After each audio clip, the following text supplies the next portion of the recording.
Sir ನಮಸ್ಕಾರ sir. ನಮಸ್ತೆ. ನಮಸ್ತೆ ಸರ್, ಇದು ಎಷ್ಟೊಂದು ಜನ ಕೇಳ್ತಾ ಇರೋದು ಕೃಷ್ಣನ ಬಗ್ಗೆ ಯಾರಿಗೂ ಮಾಹಿತಿ ಇಲ್ಲ, ಅದ್ರ ಬಗ್ಗೆ ಏನಾದ್ರು ಹೇಳ್ಬೋದಾ ಸರ್?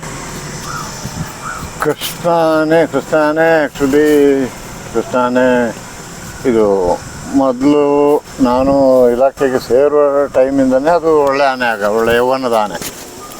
ಅದು ಇದ್ದದ್ದು ಹೆಬ್ಬಳ ಆನೆ ಶಿಬಿರ ಅಂತ ಹೇಳ್ಬಿಟ್ಟು ಲಕ್ಷ್ಮಣ ತೀರ್ಥದ ಹೊಳೆ ಬದಿಯಲ್ಲಿ ಹೆಬ್ಬಳ ಆನೆ ಶಿಬಿರದಲ್ಲಿ ಅಲ್ಲಿದ್ದು. ಆಗ ಇಲ್ಲಿ ಮತ್ತಿಗೋಡ ಹತ್ರ ಇರಲಿಲ್ಲ ಈಗ ವ್ಯವಸ್ಥೆ. ಅದು ಹೆಬ್ಬಳ ಆನೆ ಶಿಬಿರ ಅಂತಿತ್ತು. ಹೆಬ್ಬಳ ಆನೆ ಶಿಬಿರದಲ್ಲಿ ಅಲ್ಲಿತ್ತು ಆನೆ. ಅದು ಒಳ್ಳೆ ಆನೆ. ಇದರಲ್ಲಿ ಚೆನ್ನಾಗಿತ್ತು. ನಾವು ಕಾಡಾನೆ ಕಾರ್ಯಾಚರಣೆಯನ್ನು ಪ್ರಾರಂಭ ಮಾಡಿದಾಗ ಅದು ಮೊದಲಿನಿಂದಲೇ ನಮ್ಮ ಎಲ್ಲ ಕಾರ್ಯಾಚರಣೆಗೆ ಅದನ್ನ ತಗೊಂಡು ಹೋಗ್ತಾಯಿದ್ದ. ಅದು ಚಾರ್ಜ್ ಮಾಡಲಿಕ್ಕೂ ಅಷ್ಟೇ ಇದರಲ್ಲಿ, ಅಥವಾ ನಾವು ಕಟ್ಟಿ ಇಳಿಸುತ್ತೀವಿ ಆನೆನ, ಕಟ್ಟಿ ಇಳಿಸ್ಲಿಕ್ಕೆ ಇದಕ್ಕೆ ಎಲ್ಲದಕ್ಕೂ ಅದನ್ನು ಉಪಯೋಗಿಸೋದು. ಇದರಲ್ಲಿ ಒಳ್ಳೆ ಆನೆ ಆಗಿತ್ತು ಅದು.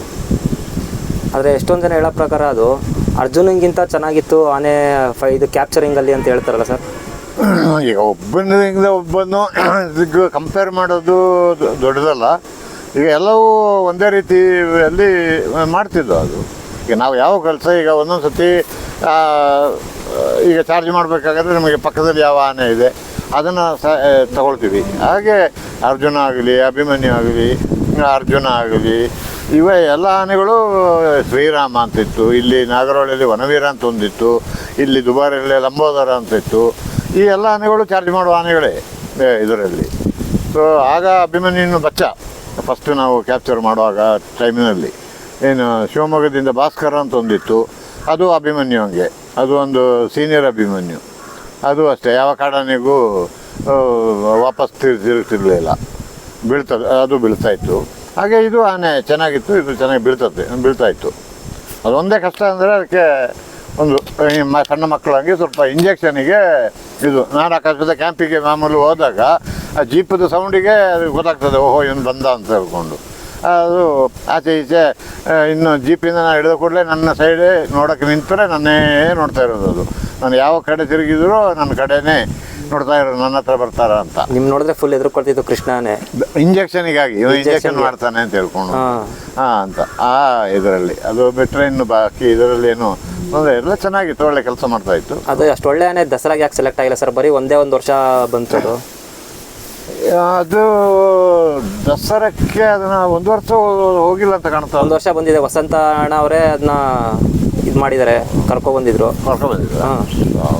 ನಂತರ ಅದೀಗ ಆಯ್ಕೆ ಸಮಿತಿಗೆ ತದನಂತರ ಬೇರೆ ಬೇರೆ ಆನೆಗಳು ಬಂದಾಗ ಮೊದಲು ಭಾಳ ಹೆಚ್ಚು ಸಂಖ್ಯೆಯಲ್ಲಿ ಆನೆ ಇದು ಹೋಗ್ತಿತ್ತು. ಆ ಸಮಯದಲ್ಲಿ ತಗೊಂಡಿರ್ತಾರೆ. ತದನಂತರ ಆನೆಗಳನ್ನ ಕಡಿಮೆ ಮಾಡ್ತಾ ಬಂದಾಗೆ ಕಡಿಮೆ ಆದಾಗ ಬೇರೆ ಬೇರೆ ಆನೆಗಳನ್ನ ಸೇರ್ಪಡೆ ಆಗಿರ್ತದೆ.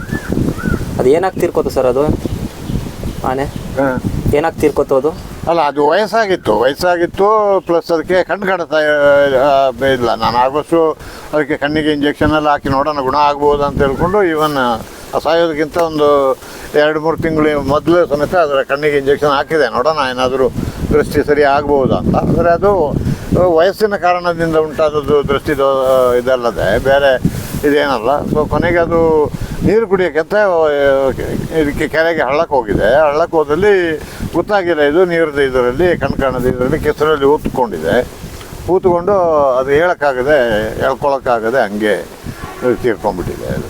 ಬಟ್ ಅದು ಸಾಯುವ ವಯಸ್ಸು ಆಗಿತ್ತು, ಅದಕ್ಕೆ ಏನು ತೊಂದರೆ ಇಲ್ಲ. ಅದನ್ನು